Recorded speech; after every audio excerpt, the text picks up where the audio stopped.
তো ত্রিপুরাতে আদি অনন্তকালে বাংলা লিপি পাওয়া যায়, বাংলায় সব কিছু পাওয়া যায়, তার মানেটা কি? এটা বাঙালিদের। মানে রঞ্জিত দেববর্মা বলেন, বিজয় আঙ্কল বলেন, বা অন্যান্য দেব যারা মানুষকে খুন করছে তারা আবার পার পেয়ে যাবে, এটা তো এলাও না। তারপরে লেটেস্ট তীব্রমতা এসে বলছে ত্রিপুরাল্যান্ড করবে, গ্রেটার ত্রিপুরাল্যান্ডের যে এক্স্যাক্টলি ম্যাপ কি, কিছু কিছু ম্যাপ আমরা ফেসবুকে বা নেটে পাচ্ছি, তো এটার যেটা দেখছি এটাও ভয়াবহ। মানে ত্রিপুরাতে 5বার উপজাতিরা বিদ্রোহ করেছে। 1776-77-তে হলো চাকমারা, তারপরে ত্রিপুরা কমিউনিটিরা 1850-এ, তারপরে কুকি, তারপরে জমাতিয়া, তারপরে রিয়াং, যে বা 45 বছর ধরে যে আমাদের এডিসি চলছে, এই এডিসির রেজাল্ট কি, আউটকাম কি? এডিসির রেজাল্ট যদি একদম খুব ভালোভাবে বলেন, একদম জিরো। যারা পাহাড়ে জঙ্গলে টিলাতে থাকতে পছন্দ করতেন তারা পাহাড়েই থাকবেন, তারা দেখলো যে না আমরাও এখানে যাবো রাজার সঙ্গে, তারপরে তারাও কিছু আসলেন। ত্রিপুরা 20%। টিবেটো চাইনিজ যারা রয়েছে আমি তাদেরকে ত্রিপুরা ধরবো না, দে আর ফরেনার্স, দে আর আউটসাইডার্স। কারণ টিবেটো চাইনিজ ত্রিপুরার সঙ্গে কোনো সম্পর্ক নেই। চায়না তো অনেক দূরে, তিব্বত অনেক দূরে, তাহলে তারা শিফট হয়েছে। নমস্কার, দেখছেন খবরে প্রতিবাদের সাক্ষাৎকার অনুষ্ঠানের আরো একটি নতুন পর্ব। আজকে আমাদের আলোচনায় স্টুডিওতে রয়েছেন বিশিষ্ট ইতিহাসবিদ বা যিনি রাজ্যের ইতিহাস নিয়ে দীর্ঘ বহু বছর যাবৎ চর্চা করে আসছেন, শ্রী ননী গোপাল দেবনাথ আমার সঙ্গে রয়েছে। নমস্কার দাদা, আপনাকে স্বাগত খবরে প্রতিবাদে। আমরা আজকে মূলত যে বিষয়গুলো নিয়ে আলোচনা করব বা যে আলোচনার মধ্যে আজকে অংশগ্রহণ করার জন্য ননীবাবু এসছেন স্টুডিওতে, সেটা হচ্ছে ত্রিপুরার বর্তমান যে বাঙালি এবং তিপ্রাসার মাঝখানের যে আভ্যন্তরীণ একটা পরিস্থিতি, সেই বিষয়টা নিয়ে আমরা একটু বিস্তারিত আলোচনা করব। বেশ কিছু প্রশ্ন রয়েছে, কিছু সন্দেহ রয়েছে, যেগুলো দূর করার জন্যই আজকের এই আলোচনা। মূলত প্রথমে যে প্রশ্নটা আমার থাকবে, আপনি ত্রিপুরার ইতিহাস নিয়ে দীর্ঘ বহু বছর যাবৎ চর্চা করছেন, সে কারণেই আমরা আপনার কাছে প্রথমে যে প্রশ্নটা তুলে ধরবো, যে এই যে বর্তমান সময়ে বাঙালি এবং তিপ্রাসার মাঝখানে যে একটা আভ্যন্তরীণ দ্বন্দ্ব চলছে, সেই দ্বন্দ্বটা কি কারণে, কিসের উপর ভিত্তি করে এই দ্বন্দ্ব, আপনার কি মতামত? অ্যাকচুয়ালি এই সবটার পিছনে হলো পলিটিক্যাল গেইন, মানে ক্ষমতা দখল করার ভাবনা থেকে এই যে ট্রাইবাল বাঙালি বা উপজাতি বাঙালি বা পাহাড়ি বাঙালি, এই যে দ্বন্দ্বটা শুরু হয়েছে। আমাদের এই রাজ্যের ইতিহাস যতদিন ধরে আমরা জানি, কেউ যদি বলে 400 বছর, কেউ যদি বলে 500 বছর, কেউ যদি বলে 600 ইয়ার্স, এর মধ্যে একটাও এমন কোনো ঘটনা নেই যেখানে পাহাড়ি বাঙালি, ইভেন রাজার সাথেও বাঙালিদের কোনো ধরনের দ্বন্দ্ব হয়েছে, কোনো ধরনের কোনো রিভলিউশন বা কোনো বিদ্রোহ হয়েছে। এটা খুব স্বাভাবিক, কারণ মানে অনেক যদি পিছনেও যায়, সেখানেও কোনো ধরনের বাঙালি পাহাড়ির বা রাজার সাথে বাঙালিদের কোনো ঝগড়া হয়নি। তাহলে হঠাৎ করে গত 40-50 বছর ধরে ত্রিপুরাতে এই আবহাওয়াটা বা এরকম পরিস্থিতিটা কেন? তো এটা টোটালি হলো একটা মানে স্বাধীন হওয়ার পরে যে রাজতন্ত্রের যে প্রভাবটা ছিল, সেই রাজতন্ত্রের প্রভাবটা ক্ষুণ্ণ হয়। তখন ত্রিপুরাতে যে আমাদের যে নর্মাল পলিটিক্স যেটা আসে, যে গণতন্ত্র বা প্রজাতন্ত্র ভিত্তিক, সেখানে কংগ্রেসই প্রথমে লিডিংয়ে ছিল, যে কংগ্রেসই শাসন করে আসছে। কিন্তু যখন নৃপেন চক্রবর্তী ত্রিপুরাতে এন্ট্রি করেন, তো নৃপেন চক্রবর্তী এন্ট্রি করার পরে উনি দেখলেন যে ত্রিপুরাতে আমি কি স্কোপ দিয়ে রাজনীতিটা করতে পারি, আমার মানে স্কোপ কী রয়েছে। যেমন কোনো একটা কোম্পানি যদি ঢুকে দেখবেন কোনো একটা রাজ্যে বা দেশে, সে দেখে এখানে কী বিজনেস স্কোপ রয়েছে। তো উনি যেহেতু কমিউনিস্ট ব্যাকগ্রাউন্ডের, তো উনি দেখলেন যে ত্রিপুরাতে কিছু ছোটো ছোটো আন্দোলন হচ্ছে, যেমন স্যাংক্রাক, দশরথ দেবের তৈরি। এই স্যাংক্রাক মানে হলো, যদি আপনি যদি সিম্পলি যান, মানে হলো যে বাঙালি প্রভাব থেকে এই রাজ্যটাকে বাঁচাতে হবে, মুক্ত করতে হবে, বাঙালি মুক্ত করতে হবে, বা ওই সময় স্বাধীন ত্রিপুরা মানে আমাদের ভারত থেকে স্বাধীন হতে হবে, আমরা নিজেরই একটা আলাদা ত্রিপুরা করব। বা কিছু লোক পাকিস্তানের দিকে চাইছিল, যে এরকম কিছু একটা বিপ্লবী বা কিছু একটা বিদ্রোহের ভাবনা ছিল। তো এখন নৃপেন চক্রবর্তী দেখলো যে এইখানে আমাদের কি স্কোপ রয়েছে, আমরা কি করে ঢুকতে পারি। তো উনি দেখলেন যে সহজ সরল যারা উপজাতি রয়েছে তাদেরকে এক শ্রেণীর লোকরা ঠকাচ্ছে। কীভাবে ঠকাচ্ছে? মানে ধরুন, মানে 5 কেজি চাল কিনতে গেল বা ধান কিনতে গেল, এখানে 50 কেজি নিয়ে আসলো। হ্যাঁ, বা বাজারে কোনো একটা জিনিস কিনতে গেলো যেটার দাম 5 টাকা, সেটা 50 টাকা চেয়ে বসলো। এরকমভাবে দেখলো যে এখানে একটা স্কোপ রয়েছে, ওদেরকে বুঝে যে বাঙালিরা তোমাদের জমি কেড়ে নিচ্ছে, তোমাদের রোজগার কেড়ে নিচ্ছে, তোমাদের সম্পদ কেড়ে নিচ্ছে, তো এদের বিরুদ্ধে বিদ্রোহ করতে হবে। যে বিদ্রোহটা ছিল আগে রাজার রাজার বিরুদ্ধে, মানে ত্রিপুরাতে 5 বার উপজাতিরা বিদ্রোহ করেছে। 1776-77 হলো চাকমারা, তারপরে ত্রিপুরা কমিউনিটিরা 1850-এ, তারপরে কুকি, তারপরে জমাতিয়া, তারপরে রিয়াং। লেটেস্ট 1943-এ রিয়াং বিদ্রোহ হয়, ভারত স্বাধীনতার জাস্ট 3-4 বছর আগে। তো এখন এই স্কোপ নিয়ে যখন দেখা যায়, তখন কি হলো, তাদের কাছে নানান মানে কি বলো ললিপপ দেখানো হলো যে আলাদা রাজ্য করব, এরকম একটা আমরা এরিয়া বানাবো যে এরিয়াতে বাঙালিদের প্রভাব থাকবে না, শুধু তোমরাই থাকবে, তোমাদের বিশাল জমি থাকবে, তোমরা এখানে মানে নিজেদের ডেভেলপমেন্ট করতে পারবে। তো সেই এরিয়াটা হলো আমাদের ভারতের যে সংবিধান 6ষ্ঠ তহসিলের আন্ডারে যে TTAADC, অর্থাৎ Tripura tribal area autonomous district council. তো এরকম স্বপ্ন দেখিয়ে তৈরি, তখন তো এটা তো আর এমনি তো মানে চরম একটা মানে গন্ডগোল বা কিছু একটা হলেই তো এটার ডিমান্ড আসবে। তো দেখা গেল বামফ্রন্ট ক্ষমতায় আসার 1 বছরের মধ্যেই 2 বছরের মধ্যেই বিশাল বড় দাঙ্গা হয়ে গেল, এডিসির বিলও পেশ হয়ে গেল। তার 2-3 বছরের মধ্যে আবার সেন্ট্রাল থেকেও সেটা অ্যাপ্রুভ করিয়ে নিলেন। কিছু কিছু রাজ্য নেতারা, যেমন কিছু আগে প্রদ্যুৎ কিশোর বললেন যে অশোক ভট্টাচার্য নাকি চরম বিদ্রোহ করেছে।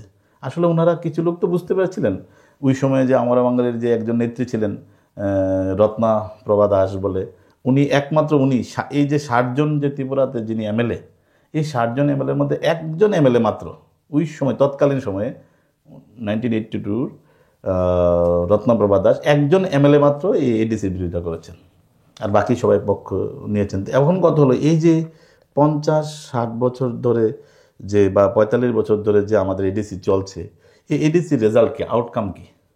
এডিসির রেজাল্ট যদি একদম খুব ভালোভাবে বলেন, একদম জিরো। কেন? কারণ এতদিন এডিসি থাকার পরেও এডিসিতে কোনো লোক থাকে না, সবাই শহর কেন্দ্রিক, মানে যেমন আগরতলা শহর হোক বা অন্যান্য শহরগুলো হোক, যেখানে বাঙালিরা থাকে।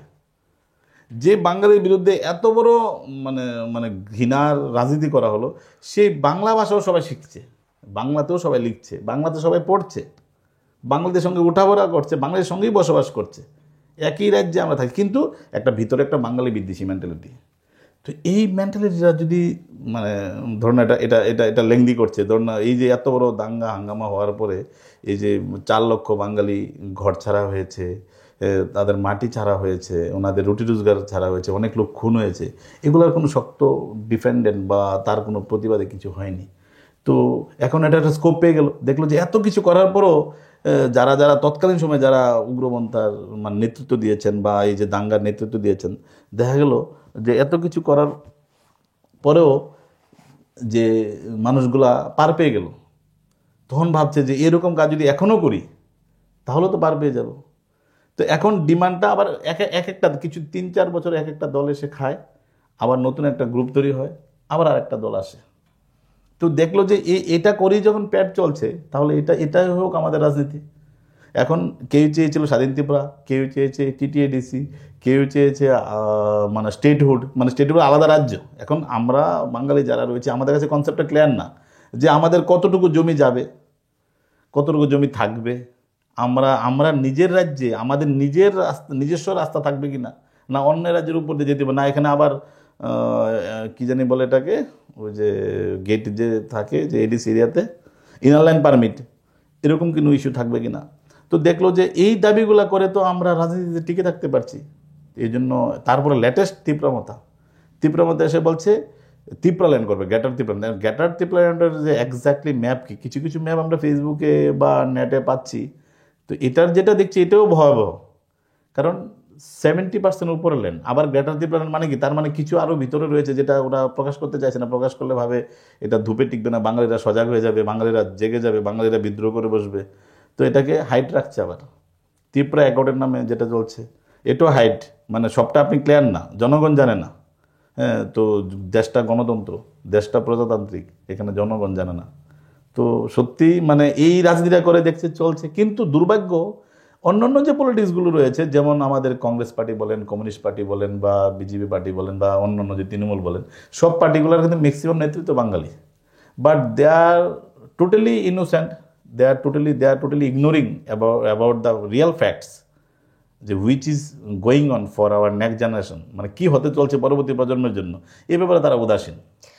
আমরা সম্প্রতি দেখতে পেলাম যে যেমনটা আপনি বললেন যে শাসক দল বলুন বিরোধীরা বলুন এই বিষয়টা নিয়ে কেউই কোনো কথা বলছেন না।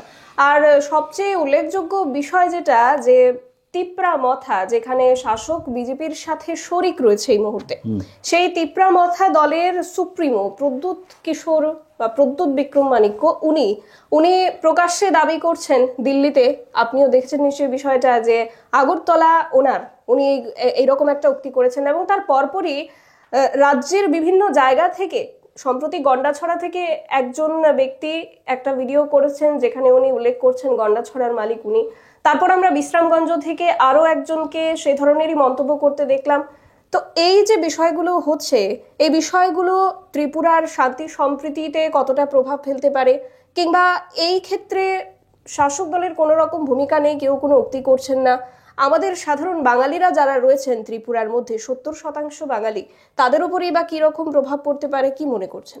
হ্যাঁ, অবশ্যই বিশাল প্রভাব পড়তে পারে। কারণ যারা এইসব মন্তব্য করছেন, যে যেমন আমি দেখলাম ফেসবুকে বা টিভিতে দেখলাম, আমরা বাঙালি কিছুদিন আগে একটা আন্দোলন করলো, সম্ভবত এটা আপনার ওরিয়েন্ট চমনিতে। তো বললো ত্রিপুরার মালিককে, আগরতলার মালিককে, বাঙালি বা বাঙালি আবার কে। তো এখানে বাঙালি বলতে not a single man, not a single person, বাঙালি বলতে একটা হিউজ, একটা মানে বিগ কমিউনিটি, লার্জ কমিউনিটি। তো মানে অনেক জনসংখ্যা রয়েছে, মানে জনসাধারণকে বোঝানো হচ্ছে। এখন যেহেতু তারা আমরা বাঙালি করে, এখন তাদের একটা কনসেপ্ট, কিছু না কিছু তো কনসেপ্ট রয়েছে। তারা বাঙালি বলতে কি শুধু নিজেদের বাঙালিকে বোঝান, নাকি পাহাড়িদেরকেও ওনারা বাঙালি মনে করেন? যদি ওনারা পাহাড়িদেরকে বাঙালি মনে করেন, যে ওনারা তো পাহাড়ি বাঙালি, কারণ আপনার কি বলে শচীন দেব বর্মন কিন্তু এই ত্রিপুরা রাজা হতো। যদি ওনার বাবা নবদ্বীপচন্দ্র দেব ওই সময়ে যদি উনি বয়সে ছোট না হতেন, এটার একটা ফ্যাক্ট রয়েছে, যে পরে এটা বলবো। তো এই শচীন দেব বর্মন কিন্তু অনেকবার নিজেকে বাঙালি বলেছেন, গানের মাধ্যমে বাঙালি বলেছেন, নিজেকে পরিচয় পাওয়া যায় যে গ্রেট মানে সিঙ্গার, বেঙ্গলি সিঙ্গার। তো এটা পরিচয় পাওয়া যায়। এখন এটা যদি মনে করেন, তাহলে তো জনসাধারণকে বুঝিয়েছেন, তো এই দেশটা তো জনসাধারণের। কিন্তু প্রদ্যুৎ কিশোর যদি বলতেন যে এটা ট্রাইবেলদের, তিপ্রাসাদের, তবে ওটা মানা যেত, তবু মনে হতো যেটা শান্তি, হ্যাঁ উনি জনগণের বলেন। কিন্তু ওনার উদ্দেশ্য তো জনগণেরকে বলা না, উনি বললেন মালিক আমি। এটা স্ট্রংলি অবজেকশনাল, এটা স্ট্রংলি সংবিধান বিরোধী, এটা ডেমোক্রেসি বিরোধী, আমাদের রিপাবলিক যে সেন্টিমেন্ট বা রিপাবলিক যে আমাদের যে স্ট্যাটাস রয়েছে এটা বিরোধী। কারণ রাজতন্ত্র নেই, রাজতন্ত্রকে চিরতরে যদি মানে কি বলবো, আমরা মুক্তি পেয়েছি 1947-এ ব্রিটিশের থেকে, যেমন রাজতন্ত্র থেকে। এই রাজতন্ত্রকে যিনি হাতুড়ি মেরে যিনি ভাঙলেন, সেটা হলো আয়রন ম্যান সর্দার বল্লভভাই প্যাটেল। এই 565টা যে প্রিন্সলি স্টেট, দেশীয় রাজ্য, এই দেশীয় রাজ্যগুলোকে একদম ভারতের সাথে মিশিয়েছেন। একটা রাজ্য বলতে পারবে না যে সে নিজে মানে সে রাজতন্ত্র প্রতিষ্ঠা করার জন্য আলাদা করে কান্ট্রি বা স্টেট বা পাকিস্তানের সাথে যাবে। এখানে ওই পাকিস্তান যে এরিয়াটা, ওইখানেই মাঝখানে আর দেয়নি। তো এবার এই যে যারা সংবিধানকে মানে না, উনি কোন কলেজে বা কোন ইউনিভার্সিটিতে পড়াশোনা করেছেন, সামান্যতম কনস্টিটিউশনাল বা ইন্ডিয়ান পলিটি যারা আমাদের টিপিএসসি বা টিসিএস এক্সাম দেয়, তাদেরকে নর্মালি জিজ্ঞাসা করুন, তারা অনেক কনসেপ্ট তাদের ক্লিয়ার রয়েছে, কারণ এখানে পড়াশোনার বিষয় রয়েছে। তো উনি এরকম ক্লেম করতে পারেন। আবার দেখলাম ওই অনুষ্ঠানে বড় বড় লোক রয়েছে, যারা অন্য পার্টির পদাধিকার রয়েছে, অন্য মানে স্টেটের পদাধিকার রয়েছে। আবার দেখলাম আমাদের শচীন সিংয়েরও ওনার সন্তান রয়েছে। তো ওরা মানে আমার মাথাতে এটা ঢুকছে না যে ওরা আবার হাততালিও দিচ্ছে, বলছে আগরতলার মালিক প্রদ্যুৎ কিশোর বিক্রম মাণিক্য, আবার হাততালি দিচ্ছে। হ্যাঁ, আমি মানে আমার সত্যি বোকা লাগছে যে এগুলো সাধারণ সেন্স নেই। যদি বলতো যে হ্যাঁ তিপ্রাসারা মালিক, এখানে শুধু বাঙালি মালিক না, তিপ্রাসারা মালিক, তাহলে সেটা একটা সম্মানযোগ্য ওনার প্রোটেস্ট বলা যেত। এর আগেও উনি এই ধরনের মন্তব্য করেছেন রাজ্যে বিভিন্ন জনসভায়, যে আগরতলা নাকি বাঙালিরা দখল করে রেখেছে।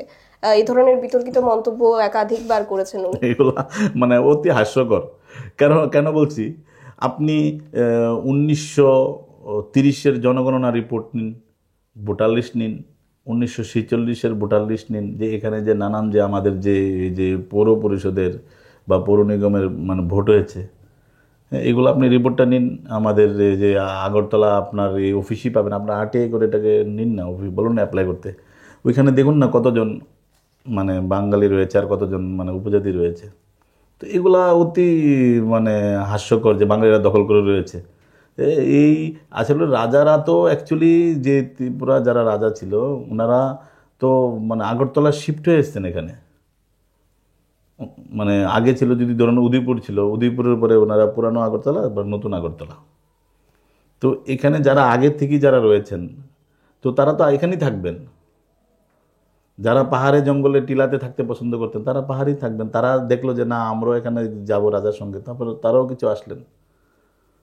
তো এখানের যে মানে তৎকালীন সময় এগুলো তো আর আমার আর আপনার ম্যানিপুলেশন করে না। তৎকালীন সময় যে জনগণের রিপোর্ট পুরানো কাগজই রয়েছে, আপনাকে এগুলো জেরক্স করে সিল মেরে দেবে, অথেন্টিকেশন করে দেবে। তো দেখবেন এখানে বাঙালি রয়েছে। আচ্ছা, বর্তমানে ত্রিপুরাতে যে বিতর্কগুলো চলছে সেগুলো শেষ কোথায় আমরা জানি না, তবে সে জায়গায় দাঁড়িয়ে একটা কথা বলতেই হয়, তিপ্রাসাদের মধ্যে যে ইউনিটি বা ঐক্যবদ্ধতা রয়েছে সেটা বাঙালির মধ্যে কোথাও কম। অ্যাকচুয়ালি ব্যাপারটা হলো মানে এখানে যারা ত্রিপুরা কমিউনিটি রয়েছে ওনাদেরকে কিছু স্বপ্ন দেখানো হচ্ছে। কি স্বপ্ন দেখানো হচ্ছে? যে ওনারা মানে অনেক কিছু ফ্রিতে মানে জমি পাবেন, ফ্রিতে চাকরি পাবেন, ওনাদেরকে ইনকাম ট্যাক্স দিতে হবে না। এই যে বাড়িঘর সম্পত্তিগুলা যদি বাঙালিরা এখান থেকে চলে যায় তাহলে এই বাড়িঘরগুলোর মালিক ওনারা হবেন। এরকম অনেক ধরনের স্বপ্ন দেখানো হয়েছে। আমরা গন্ডাছড়াতে আমরা দেখেছি যে গন্ডাছড়াতে যে একটা গন্ডগোলকে কেন্দ্র করে একটা আনন্দ মেলার বা সার্কাসের গন্ডগোলকে কেন্দ্র করে 200টা বাড়িতে হামলা, এগুলো হামলা তো হয়নি, লুট হয়েছে। গাড়ি করে এনে বাড়ির যত সম্পত্তি ছিল ওনার আলমারি, খাট, পালং যা কিছু এই সবগুলো লুট করেছে, তারপর আগুন লাগিয়েছে। আপনি দেখবেন কিছুদিন আগে ওনারা বক্তব্য রাখতে গিয়ে বলে এইটা আমার, মানে এই বিল্ডিংটা আমার, এই বাড়িটা আমার, মানে ওদের স্বপ্ন হলো এটা আমরা দখল করব। মানে লাইক এস গনিমাতের মাল আর কি। মানে আমরা দখল করে গিয়ে যা পাবো তাকে আমরা ভাগ করে নেব। তো এরকম স্বপ্ন দেখাতে তোরা একটা ইউনিটি ফিল করে যে হ্যাঁ আমরা তো এই রাজ্যের মানে হানিবুসা, আমরা এখানে আদিবাসী মনে করে যে এইগুলো তো সব আমাদের সম্পদ, এগুলো আমরা ভাগ পাবো। তাহলে এর থেকে একটা ইউনিটি আসে। কিন্তু আমরা অতীতের কিন্তু দেখি যে আলাদা আলাদা কমিউনিটি আলাদা আলাদাভাবে এই রাজার বিরুদ্ধে যুদ্ধ করেছে। আপনি এডিসিতে এই যে এডিসি যেটা রয়েছে এইটার কি প্ল্যানিং, এটার কি আসল উন্নতি হচ্ছে, কি করবে আগামী 5 বছরে, এখানে কটা মানে মানুষ যেন এখানে থাকতে পারে, কটা শহর করবে, কটা ইন্ডাস্ট্রি করবে, কি করে এখানে নিজে সেলফ সাফিসিয়েন্ট হবে ওনারা রোজগারের দিক থেকে, ওনারা অন্যের উপর ভরসা করতে হবে না। ধরুন না কোনো এক সময় বাঙালি বলবো যে না আমাদের tax will be only reserve for our community, it will be not distributed to other communities. তখন কি হবে? তখন ত্রিপুরা তো সেন্ট্রাল ফান্ড আসবে না। ত্রিপুরা তো 1 টাকা রোজা করলে 9 টাকা এখান থেকে আসে, ত্রিপুরা 10 টাকা রোজা করলে 90 টাকা সেন্ট্রাল থেকে আসে। তো ত্রিপুরার রোজগার যদি কমে যায় তাহলে ওইখান থেকেও ফান্ড দেবে না। ধরুন না এখন এডিসি আলাদা হয়ে গেল, এডিসি রোজগার নেই, তাহলে তো সেন্ট্রাল ফান্ড দেবে না। কিছু না কিছু তো রোজগার করতে হবে। তো এগুলো একটা বোকা বানিয়ে রাজনীতি চলছে, মানে মানে ক্ষমতা দখলের লড়াই। কিন্তু এতে করে বাঙালির ক্ষতি হচ্ছে বিশাল। কারণ বাঙালির কমিউনিটিগুলো মানে সবাই জাগ্রত না। সবাই ভাবছে আমরা ব্যাঙ্গালোর চলে যাব, আমরা ওইখানে গিয়ে ফ্ল্যাটে থাকবো, চাকরি করব, বড় কিছু করব, ওইখানে বিজনেস করব, আমরা ফরেনে শিফট হবো বা ফরেনে চাকরি করব। আর ওনারা যারা ভিতরে আছে ওনারা হচ্ছে আগরতলাটাকে আমরা দখল করবো, আগরতলা থেকে আমরা শিফট হবো, আগরতলা থেকে পড়াশোনা করব। তো এরকম মানে ভাবনা নিয়ে ওনারা রাজ্যের মধ্যে ইউনাইটেড। আর আমরা যে যারা রয়েছে ছেলেরা মেয়েরা যারা রয়েছে তারা স্ক্যাটার্ড। কারণ তারা ফিউচারে তারা ভাবছে আমাদের মাটির দরকার নেই, আমাদের ফ্ল্যাট দরকার, আমাদের মাটির দরকার নেই, আমাদের চাকরি দরকার। তো এই করতে গিয়ে স্ক্যাটার্ড হয়ে রয়েছে। আরও একটা গুরুত্বপূর্ণ বিষয় যে সম্প্রতি দেখা যাচ্ছে তিপ্রাসারা যারা রয়েছেন তারা নিজেদেরকে এই ত্রিপুরার ভূমিপুত্র বলে দাবি করছেন।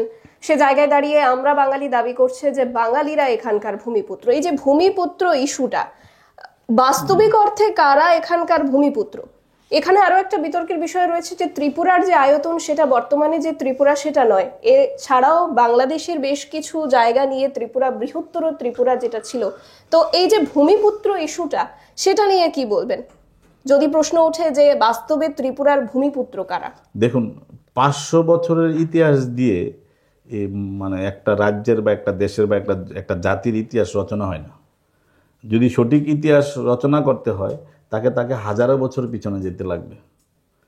তো হাজারো বছর যদি পিছনে যেতে হয় তাহলে আপনাকে ভরসা করতে লাগবে আর্কিওলজিক্যাল সার্ভে, যেটা ভারতের রেজিস্টার্ড সংস্থা। তারা কি করে, তারা ওই জায়গার প্রত্নতাত্ত্বিক যে নানান প্রমাণাদি দিয়ে বিচার করে যে এর আদি ইতিহাস কী ছিল। তো ত্রিপুরাতে যা কিছু প্রত্নতাত্ত্বিক পাওয়া যায় ম্যাক্সিমাম ইন বেঙ্গলি। পুরানো যে মুদ্রা পাওয়া গেছে তা বাংলাতে, পুরানো যে কি বলবো নথিপত্র, আমি সিম্পলি বলি, আমাদের এখানে পাশেই জয়নগরে রয়েছে জহরাচার্য, ওনার বাড়িতে রাজন্য কীর্তিশালা বলে একটা বিশাল বড় মিউজিয়াম আছে। ওইখানে আপনি অনেক কিছু পাবেন ত্রিপুরার পুরানো। উনি কালেক্ট করেছেন, ঘুরে ঘুরে ঘুরে ঘুরে বিশাল মুদ্রাও কালেকশন করেছেন। তো এইগুলাকে আপনি যদি বিচার বিশ্লেষণ করেন একদম 500 থেকে 600 বছর, 5 to 600 ইয়ার্স, তার বেশি এখানে এই যে কমিউনিটি তাদের ইতিহাস নেই। ওনারা নিজেরা বলেন যে ওনারা চন্দ্রবংশী, চন্দ্রবংশ মানে কৃষ্ণের বংশধর। তো কৃষ্ণের যদি বংশধরই হয় তাহলে কৃষ্ণের কোথায় ছিল? দিল্লির ওই বা হরিয়ানা ওই অঞ্চলে। তাহলে ওরা এখানে তো মাইগ্রেন্ট, 2000-3000 বছর ওদের বাসা যদি আমরা ধরি, ঠিক কি না? ওইখান থেকে তো ওরা মাইগ্রেট হয়ে এসছে তো ওনারা, নাকি না আসেনি? যদি ওনারা যদি বলেন যে আমরা ওইখান থেকে আমরা চন্দ্রবংশী এদিকে দিয়ে ধরেন। আর এখানে আপনি রাজমালাতে যান, আমি আপনাকে পৃষ্ঠাগুলি দেখিয়ে দেবো। এখানে বলছে যে কিরাত দেশের কথাটা বলছে। কিরাত দেশ তো আমাদের ত্রিপুরা রাজ্যে না। কিরাত দেশ বলছে কপিলা নদী, ব্রহ্মপুত্র নদী বা কপিলা নদীর সঙ্গমে।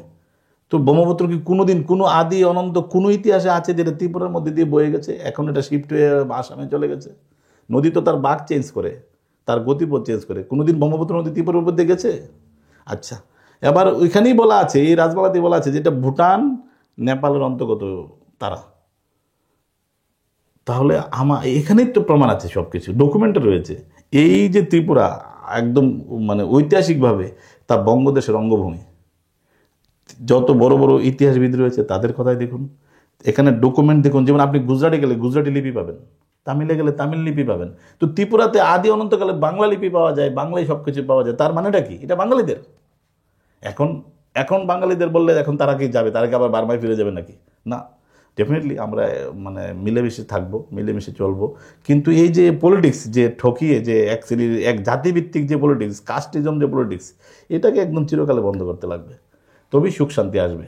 যে কেউই কাউকে ঠকিয়ে, কেউ কাউকে মেরে আমি বড় হবো, তার বাড়িটাকে দখল করে আমার বাড়ি বানাবো, হ্যাঁ, তারকে মেরে আমি সুখ শান্তিতে থাকবো, এই কনসেপ্টটাকে দূর করতে লাগবে। এটা দূর করতে গেলে আমাদের সঠিক আইডিওলজি, প্রপার আইডিওলজি আমাদেরকে অ্যাডপ্ট করতে লাগবে।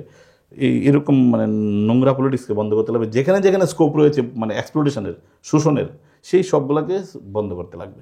এটার জন্য একটা বড় কারণ হলো এই ত্রিপুরার এডিসি। ত্রিপুরার ADC it is valid for 30% area. যদি ত্রিপুরার উপর যদি এডিসি করতে অনলি 30%। কারণ আপনি যদি কোর্টে যদি কোনো কেস করেন যে আমরা ভাইদের মধ্যে যে সম্পত্তি আছে সেটাকে ভাগ করে দিন, তো বলো আপনারা কজন ভাই? 5 জন, তাহলে 20%। আপনারা কজন ভাই? 4 জন, তাহলে 25%। আপনারা কজন ভাই? আমরা 2 জন, তাহলে 50%। তো ত্রিপুরার টোটাল পপুলেশনের একদম যদি আমরা 1951-এর যে জনগণনা রিপোর্টটা ধরি, যে স্বাধীন হওয়ার ঠিক পরে, এই জনগণনা রিপোর্টের বাঙালির পার্সেন্টেজ 58%, ত্রিপুরা 20%। টিবেটো চাইনিজ, আমি টিবেটো চাইনিজ যারা রয়েছে আমি তাদেরকে ত্রিপুরা ধরবো না। দে আর ফরেনার্স, দে আর আউটসাইডার্স। কারণ টিবেটো চাইনিজ ত্রিপুরার সঙ্গে কোনো সম্পর্ক নেই। চায়না তো অনেক দূরে, তিব্বত অনেক দূরে, তাহলে তারা শিফট হয়েছে। তাদের জন্য কোনো রিজার্ভেশনকে আমি আশা করি না। তারপর আমি যদি ধরি 30%, তাহলে 30% ল্যান্ড এরকম জায়গায় দিন যে ল্যান্ডে ওনারা সুখ শান্তিতে থাকতে পারবে। বাঙালিকেও ডিস্টার্ব করবে না, বাঙালি তাদেরকে ডিস্টার্ব করবে না। আর এই 30%-এর মধ্যে যদি কোনো বাঙালি থাকে তাহলে তারা শিফট হয়ে বেঙ্গল এরিয়াতে আসবে। আর এই যে বাকি যে অঞ্চল রয়েছে নন এডিসি, এটার মধ্যে যদি কোনো ট্রাইবাল থাকে তারাও শিফট হয়ে অঞ্চলে যাবে। যেমন দেশভাগ যেমন হয়েছিল, এই যে স্টেটহুড বলে আইপিএফটি আন্দোলন করছে, ত্রিপুরাল্যান্ড বলে চিৎকার করছে, তারা আগে ডিসাইড করুক যে we are ready to move, আমরা আমাদের ত্রিপুরাল্যান্ডে ফিরে যাব। যে ত্রিপুরাল্যান্ড ভাবছে সেই ত্রিপুরাল্যান্ডে ফিরে যাবো, তাহলে তারা যেতে পারে। আর আমরা বাঙালি যারা রয়েছি, আমরা নিজেরা যে রাজা তার সীমানা ধরে রাখতে পারিনি, এটা আমাদের কি দোষ? রাজা তার সীমানা, রাজা তার প্রজাদেরকে সিকিউরিটি দিতে পারেনি। আপনি 2 মাস ধরে নোয়াখালীতে দাঙ্গা হয়েছে। ত্রিপুরাতে বিশাল মানিক্য রাইফেল বলে একটা রাইফেল ছিল, যারা ব্রিটিশের বিরুদ্ধে যুদ্ধ করেছে, আপনারা ইউটিউবে পাবেন। তাহলে এই যে রাজা প্রজার থেকে আমরা ট্যাক্স দিলাম কোটি কোটি টাকা, লক্ষ লক্ষ টাকা, তাহলে ওই সময় আমি তাদেরকে সিকিউরিটি দিতে পারলাম না কেন? রাজার আমল হোক আর বর্তমান আমল হোক, প্রজাদের সিকিউরিটিটা রাজার দায়িত্ব, প্রজাদের সিকিউরিটি তার দেশের দায়িত্ব, গণতন্ত্রের যে পুলিশ প্রশাসন তাদের দায়িত্ব। তাহলে ওই সিকিউরিটিগুলো কী করেছিল?